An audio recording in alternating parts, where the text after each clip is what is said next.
Hello everyone, my name is Chuck and welcome to the TheChuckFiles. Learn as I learn game design. This is going to be a 10 to 20 part video series in which I attempt to teach myself and show you different aspects of game design. Most of the time I'll be doing post commentary on games that I've played to show you some of the different game design aspects that I was focusing on while playing that particular game. In this first video, I am going to be focusing on aesthetics of play, and the game that I'm going to be playing today is an indie horror game called Homesick. So what are aesthetics of play? Aesthetics of play are the main things that you go to a game for, are the main concepts that are fleshed out in a game and that a player picks up from the very first minute. It is the interactivity with another NPCs in The Wolf Among Us. It is the challenges on the obstacle course that you have to overcome in Super Mario. It is the puzzles that you have to solve in Portal. The main things of every different game that draw you toward playing that game and that interest you while playing that game. I'm going to be posting a list of the core aesthetics of play down in the description of the video, and you will be able to reference them later. And you will be able to see also that different games not only always correspond with just one aesthetic. In this particular game, we're just going to go through the gameplay that I recorded, and I'm going to be pointing at the different aspects that seem to be very relevant for the game, and I am going to describe the different core aesthetics that this game is based on. You are going to be able to see that not all the games respond to only one core aesthetic of play. Sometimes they have 2 or 3 main core aesthetics of play that they respond to. And as an example, I will be showing you the game as I played it, and I'm going to be pointing out the main aesthetics of play, and I'm going to describe why those are the main aesthetics of play. So here we are at the main menu, and the first thing that I'm going to point out is that designers decided that it was a really good idea to show you the controls right off the back in the main menu, where you can choose a new game. You can see that the usual controls for moving are WASD, and use C to crouch, and left click to use, right click, cancel, put away, and the mouse will change item, which suggests that we're going to be able to have an inventory of sorts. First thing, when we wake up, we can see that there is one element of the game flying from the window, one element of the game flying from the window, and the camera is following that element on the game. Right away we can tell that there's going to be a lot of importance on certain things that are going to be on our environment, so we're going to have to be able to pay really good attention to the little things like that piece of paper that came in flowing through the window. Another thing that we can see from the beginning is that the color palette of this game is very reduced. A lot of gray different colors, and there are going to be little subtle things like that green grass that are going to draw our attention. We can see that we are going to be able to interact with many different things in the environment. Mainly those cabinets, objects on the floor, they're going to be slightly less gray. They're going to be a little off with respect to the background objects. And that way we're going to be able to see that little difference, subtle difference, that it's going to draw our attention toward the things that we can interact with in our environment. Another thing that we see is that the lighting in this game from the very beginning is something that really, the lighting in this game is something really important. We're seeing it as an element that we right off the bat cannot go against. It's areas that are very highlighted, that have a lot of light, we're not going to be able to go through, and that is something to pay attention to that we're going to be able to see later on in the game. Also, we're going to be picking up certain notes. We're going to be picking up notes, and we're not going to be able to decipher what those notes mean. We're not going to be able to decipher what the text in those notes it's trying to tell us, which it's putting us into a position that makes us wonder, maybe later we'll be able to interact with these notes somehow. So there are 2 things that we have already seen just with these 5 or 4 first minutes of play. There's going to be a lot of different visual aspects to this game, as well as things that we cannot figure out right from the beginning, but seems like later on in the game we're going to be able to interact or have more depth about. That brings up really quickly one core aesthetic of play that we're gonna be focusing on from the very beginning of the game, and that is sensation. The sensation, at least through the graphics, through the pictures that we're gonna be able to see in the game, how it's really detailed. The music is very relaxing and very calm. So you can get a lot of meaning just from those two elements of the game, which makes us feel like sensation might be one of the core aesthetics of play of this game. Driving not only the sensations of the player, but the intuition and actions of the player. What can we interact with? Why can't we interact with certain elements that are not so visually appealing? And so that is a very effective way to channel the actions of the player through sensation, ambiences, and different atmospheres that these music and these pictures create for the player. So a little farther into the game, we're gonna have picked up a few items, and we're gonna have, for instance, in the first 5 to 10 minutes of the game, I already found a key, I already found a bucket, I already found a tub with water that I could later use. I don't know what I could later use for, but bottled water. A bucket of water that I can later use for stuff, and I was literally a little lost after the first 10 minutes or so. It is so pretty. It is so pretty. So after the first minutes of play, we're gonna already have a few objects that we might have encountered.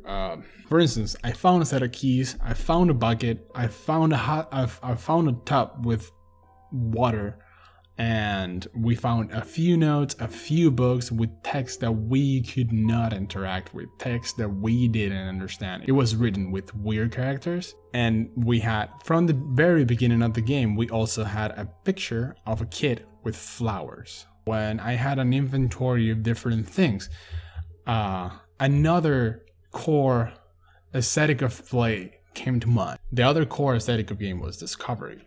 I had all these things. I had all these things in my inventory, and there had to be some way for me to use those things to advance through different doors that right now in the environment were closed. So one of the things that I picked up is, like, I had the water, I have the bucket, and there is this picture of the flowers. And there is this picture of the flowers bloomed. And the flowers that we encountered at the beginning were dry. The water doesn't go in the toilet. I decided to go and, yes, of course, dump the water on the flowers. See what happens. So the flowers bloomed. And right after the flowers bloomed, another thing happened that brought us back to the beginning of the game. Again, sensation, a sound.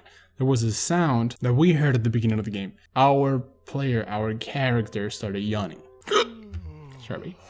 And that yawning, being next to the bed and having just dumped the water on the flowers, the Sherlock and me just really woke up. I decided to turn around, look at the bed, and of course the trigger in the middle of the screen moved. And all of a sudden I was able to interact with that bed and go to bed, go to sleep. And the player laid down that broken piece of paper off the drawing of the kid or the person or whatever with the flowers, and woke up in a completely different atmosphere, which highlight again that core element of the aesthetics of play. Now the visuals were completely different. The visuals were darker, all the pictures toned down into a very, very dark atmosphere. So the sensation of this core aesthetic element had changed and highlighted the importance of this element of aesthetics of play, sensation. Now you were able to see different things. That light that at the beginning was so detrimental was no longer around, and you were able to interact with things in a different way. Again, all those items that you had, or items that you were not able to use, namely those notes that you were encountering all through the environment, now were legible. Now were something that you could read. And the hatchet that we encountered at the beginning was something that we had in our hands. These again highlighting that another of the core aesthetics of play of this game was discovery. The interactivity, the interactions that we were able to do with our environment had just increased so many more possibilities, that our way to overcome obstacles now was more broadened. We had a wider range of actions that we could take within this environment. So after those first 10 to 15 minutes of play, when I had discovered this new mechanic of having one interaction, namely with the grass and the ground, having those flowers bloom, making the character fall asleep. Now we were able to interact with our environment in a whole different way. After I discovered that this was another mechanic, I started to think about the whole environment with two different sets of possibilities. One when it was like apparently this dark night, and the other one when I was during this day. During the night, there were this kind of like black sludge in the ground that will follow you around and trap you, and in the case that it trapped you, you will wake up.